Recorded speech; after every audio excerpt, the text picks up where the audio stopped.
Hi everyone, তো কেমন আছো তোমরা সবাই? আশা করি সবাই খুব খুব ভালো আছো, সুস্থ আছো, আর আমিও খুব ভালো আছি।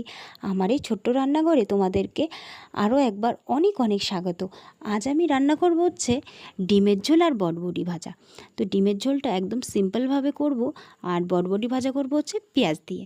ডিমের জন্য প্রথমে আমি মশলাটা আগে গুছিয়ে নিয়েছি। ডিমের ঝোলে এই মশলাটা গোছাতেই যা একটু সময় লাগে। আর পাশে তো আমি বসিয়ে দিয়েছিলাম ডিম আর আলু সিদ্ধ।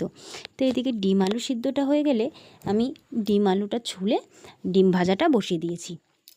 তেলটা একটু গরম না হওয়াতে ডিমটা একটু লেগে যাচ্ছিলো, কিন্তু সবসময় মাথায় রাখতে হবে মানে ডিম ভাজতে গেলে কড়াইটা বেশ ভালো করে গরম করে নিতে হবে। যদি কোনো কারণে ডিমটা যদি মানে কড়াইতে লেগে যায়, তো ডিমের খোসাটা কেমন মানে উঠে উঠে যায়, বেশ ভালো লাগে না। রান্নাটা হবে একদম পারফেক্ট। পারফেক্ট তো পারফেক্ট, আমার কাছে তো তাই।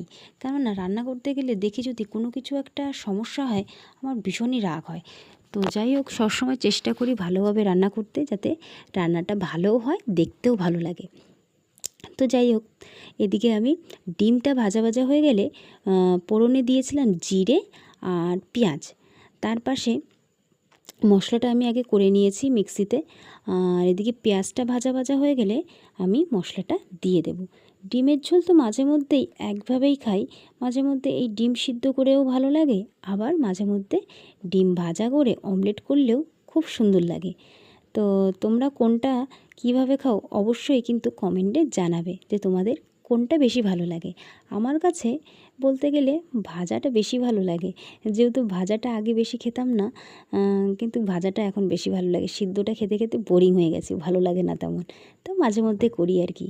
তো যাই হোক, দেখো বলতে বলতে মশলাটা আমি এদিকে কষিয়ে ফেলছি। পরিমাণ মতো দিয়ে দিয়েছিলাম হচ্ছে লবণ, হলুদ, আর তোমার মশলা আজকে আমি করেছি শুকনো লঙ্কা একদমই দিইনি। দিয়েছিলাম হচ্ছে যে কাঁচা লঙ্কাগুলো একটু পাকা পাকা থাকে না, সেগুলো দিয়েছিলাম।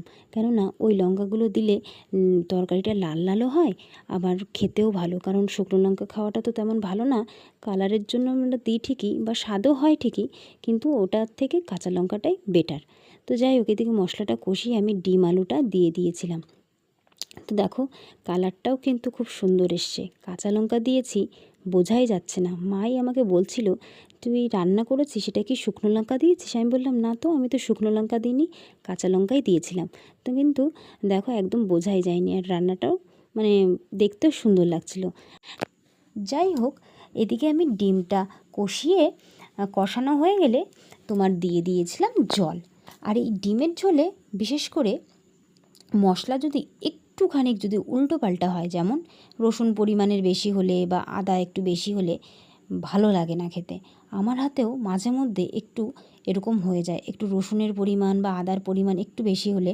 আমি এমনিতেই অল্প দিয়েই রান্না করি মশলা, কিন্তু মাঝে মধ্যে তাড়াহুড়ো করতে গিয়ে একটু পরিমাণ যদি বেশি হয়ে যায়, সত্যি কথা বলতে সেদিন আর ভালো লাগে না। নিজেই তখন বলি রান্নাটা আজ ভালো হয়নি।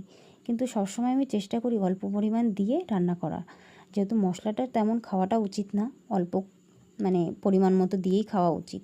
তো যাই হোক, এদিকে আমার ডিমের ঝোলও হয়ে গেছে, তারপরে এদিকে হয়ে গেছে বটবটি ভাজা। তারপরে খেতে বসে গেছিলাম, দেখলাম রান্নাটা কেমন হয়েছে। না, মোটামুটি ভালোই হয়েছে। যাই হোক বন্ধুরা, ভিডিওটা এই পর্যন্তই শেষ করছি।